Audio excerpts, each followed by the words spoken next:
안녕하세요 토린이 여러분, 화성에서 온 땅수조TV 박효근입니다. 오늘은 땅이라는 거를 막연하게만 알고 있지 땅을 배워서 돈이 되는지까지는 적어도 3분의 2 이상은 막연하게만 알고 계시지 정확하게 모르시더라고요 보니까. 그래서 제가 선두주자다 보니까 아무래도 땅으로 돈을 벌기 위해서, 땅이라는 게 솔직히 아파트나 상가보다 훨씬 큰 돈이 되는 건 사실이거든요. 팩트고. MZ세대 여러분을 제가 타겟으로 해서 여러분들께 토지를 어떻게 접근해야 되는 것인지, 돈 되는 토지는 어떤 식으로 방향을 잡고 공부를 해야 되는지, 그 토지 투자 공부론에 대해서 제가 오늘 좀 3부작을 좀 말씀을 드릴게요.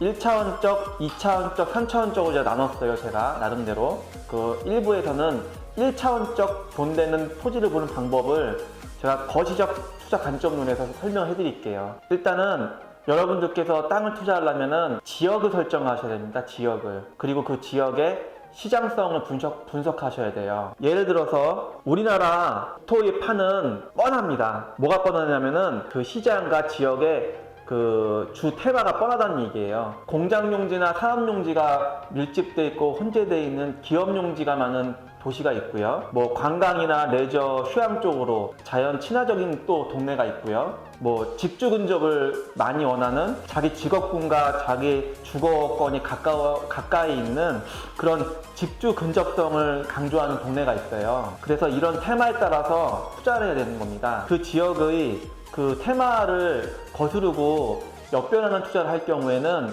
우리는 100% 깨지게 돼 있어요. 기업용지가 선호도가 높은 그 지역이 있고요. 전원주택지라던가 주거상품, 주거 쪽으로 치우쳐진 동네가 있고요. 관광상품이나 레저 스포츠 쪽으로 발달된 동네가 있어요. 그래서 이 주 테마를 따라가라는 말씀이고요. 그 주 테마를 거스르면 안 된다고 말씀드린 거예요. 아까 말씀드린 거는. 그러면 저 같은 경우는 경기도 화성시가 사업용지, 기업용지가 많이 발달되어 있는 동네이기 때문에 저 같은 경우는 어렸을 때부터 화성에서 공장용지라던가 제조장용지, 창고용지 그런 거를 제가 주로 많이 개발을 했고 많이 사고 팔고 건물도 접었기 때문에 제가 이렇게 많은 돈을 축적할 수 있었는데요. 양평이나 가평, 청평 같은 남양주 그런 데 같은 경우는 서울이랑 뭐 그래봐야 뭐 1시간, 1시간 반 거리잖아요.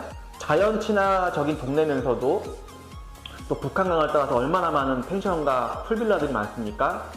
그런 데는 자연 친화적인 동네면서도 관광, 또 레저, 우리가 뭐 가면은 뭐 이런 거 뭐 이거 있잖아요. 하트 타는 거. 그런 것도 많이 타잖아요. 북한강 같은 데서 보면은. 그래서 그렇게 자연 친화적이고 관광 레저 쪽으로, 휴양지 쪽으로 힐링 테마로 많이 발달된 동네가 아까 말씀드린 가평, 양평, 청평 그런 데잖아요.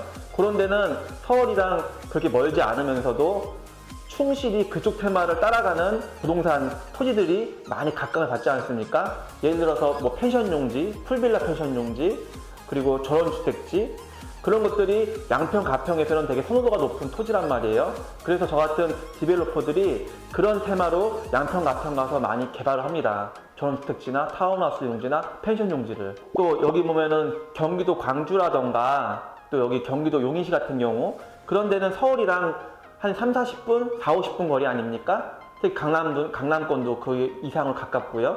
그렇기 때문에 이런 광주나 경기도 광주나 용인 같은 데에는 전원주택지나 타운하우스가 발달할 수밖에 없는 거예요. 서울 인구가 거의 1100만대 육박하지 않습니까? 그러면 그 많은 사람들이 이미 전입이 되어 있는 게 서울시고요. 그 외에 서울시에서 출퇴근하는 그런 직업군들이 대한민국에 엄청 많잖아요. 서울 출퇴근하는 인구들이. 그런 인구들까지 따지면은 엄청난 거죠. 서울시 안에 있는 그 인구 밀집도는요.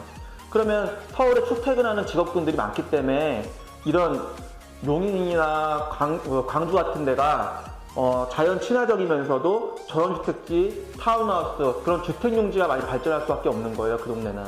이 1차원적인 거시적 토지 투자 관점을 이해하셔야 돼요. 여러분들께서는 지역의 시장성을 분명히 아셔야 되고 그 지역을 설정하셔야 되고 그 지역을 타겟으로 해서 토지 투자를 집중하셔야 되는 거거든요. 그 지역의 교통 인프라, 그리고 그 지역의 어떤 테마성이 강한 건지, 얼마나 인구의 증가율이 높은 건지, 그리고 그 지역의 인구 이동 증가율이 얼마나 많은지를 여러분들은 간파하셔야 된다는 얘기예요. 그 지역에 대해서.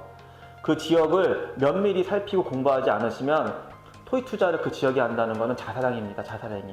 여러분들이 이 1차원적 그 토지 투자 관점을 따르지 않으시면은 만약에 공장용지나 산업용지가 인기 있는 화성시에서 전원주택지로 투자를 보겠다. 화성시 관내에서. 물론 화성시 관내에서도 그럴 수 있는 지역이 몇 군데 있지만 그건 굉장히 희박한 확률이고요.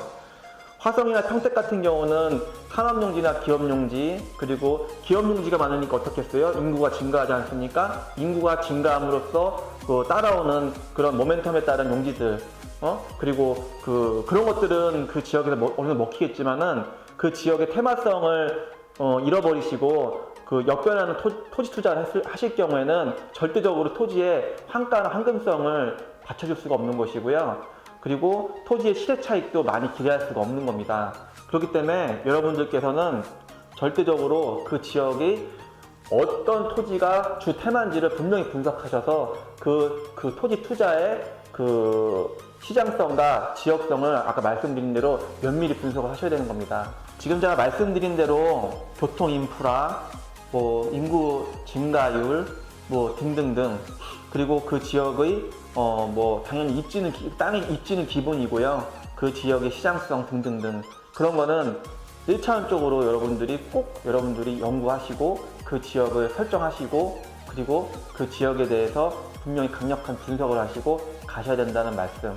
토지의 1차원적 토지 투자 관점을 오늘 말씀드린 거니까요. 여러분들께서 꼭 명심하시고요. 2부에서 뵙겠습니다. 감사합니다.